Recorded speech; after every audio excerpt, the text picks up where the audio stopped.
All right, everybody.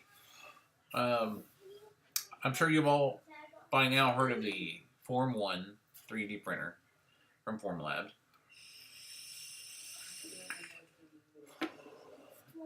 Um, we all know that anybody who owns this printer knows that the tanks are consumable. And what ends up happening is the laser kind of, after a while, starts baking the silicone at the bottom of the tank. And so I decided to pull it off to see, what it was comprised of, what kind of silicone, and what it does to the tank, the bottom, or the inside of the silicone to maybe see if I can clean it out or fix it or make it clear again. So I rinsed it off, and I didn't do too good of a job of rinsing the resin off, just because I'm just trying to show you what happens. After a while, it'll start to get cloudy and develop a ghost of some kind of whatever you're printing, and that messes up your laser when you're trying to print on that, and you can't print on that area anymore. So they do state that the tanks are consumable as well as the resin. So what I did is I'm searching for an option just because of who I am. That's what I do. I was searching for an option so I didn't have to spend $60 on a tank each time I had to switch my tank out.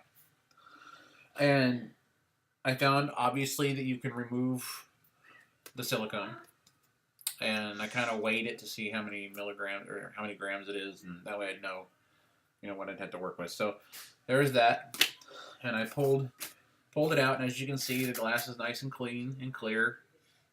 And I'll double check that and make sure it's clear. And I'm going to clean the resin out of the sides of the tank and stuff.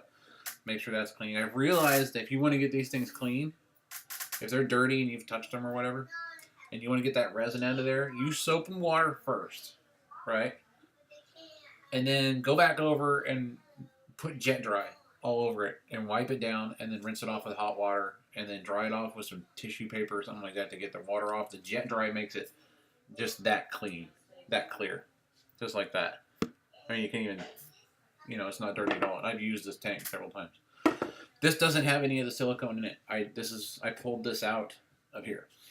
So as you can see, you can hear it. And you can look on the side and you can see there's no silicone. You'd see it right there. So what I did was I got Encapso-K. I am totally not sponsored by Smooth On or anything like that. It's a shameless plug for them. I mean, it just so happens that their product works for what I'm doing. So you get this Encapso two bottle kit, and it's basically water clear encapsulating rubber, and it's soft rubber, just like this. So I had to try it, of course, to make sure. And it cost me, I think, $40 for the kit. And this can do probably like 20, 30 tanks easy with what's in these bottles.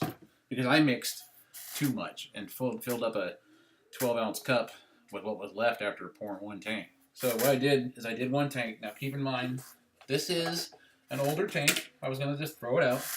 It's got some, it's got some crap on it from me trying to wash it off before. But anyway, you can see the resin in there, or you can see the silicone layer in there, and that's the Encapso that I got, the Encapso-K. You can see how clear it is. It worked out perfect as a replacement for this, and it's the same exact feel, the same spongy quality, everything that you would expect from the silicone. It's just silicone rubber. That's all it is. So you pour it, and you want to pour it till it comes up to the bottom of that line right there. I went a little bit over on this one, but that's why the bases have variable heights when you print them, when you do your models, because of that. It's not always perfect. So that's why they do that. And that's why I figured out why some models are easier to scrape off than others, because the level, whether it be micrometers or whatever, the difference on the silicone rubber that was poured in there plays a big part in how hard it is to get off of the build platform, because it's not going to automatically adjust to how thick this is, when it goes down to start printing. So that being said, I poured it in here, It takes 90 minutes to cure from a liquid to a solid, and then overnight is how long you want to cure the whole thing.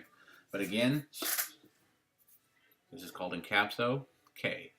It's a kit on Smooth On's website.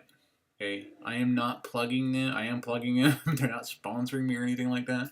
But you know, hey, Smooth On, if your sales go up because of everyone that owns a Form 1 printer took my advice, kick down. All right.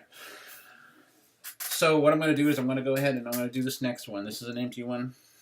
I'll mix the resin. I can't do it right here at my desk. My monitor has a built-in cam, so I can't take you with me. So I'm going to do it, and I'm going to pour it, and then I'm going to show you, try and show you what's left, what the consistency is, and everything afterwards. So it'll be on the next video. And the next video, of course, I do will be me printing my first few models with the replacement silicone rubber. There you go. Why pay 60 bucks for a tank when you can pay 40 and redo your tank at least 30 times? There you go. Save some money on that 3D printing. I'm also going to be experimenting with different curable resins that are used in the dental industry that cure in the same amount of time using the same type of laser. And I've already seen a couple that are cheaper, but I haven't tested them, so I couldn't tell you if they are good replacements for Form 1 resin. So I will do the experimenting. You let me know. You give this a shot. Like I said, smooth-on.com. And it's called Encapso K, and it's a 2-bottle kit. And it's perfect. It is perfect. I mean, they make it for displays and stuff like that. But it works. It happens to work perfect for this, for the Form 1 Plus, which is what I'm using. So give it a shot and tell me what you think.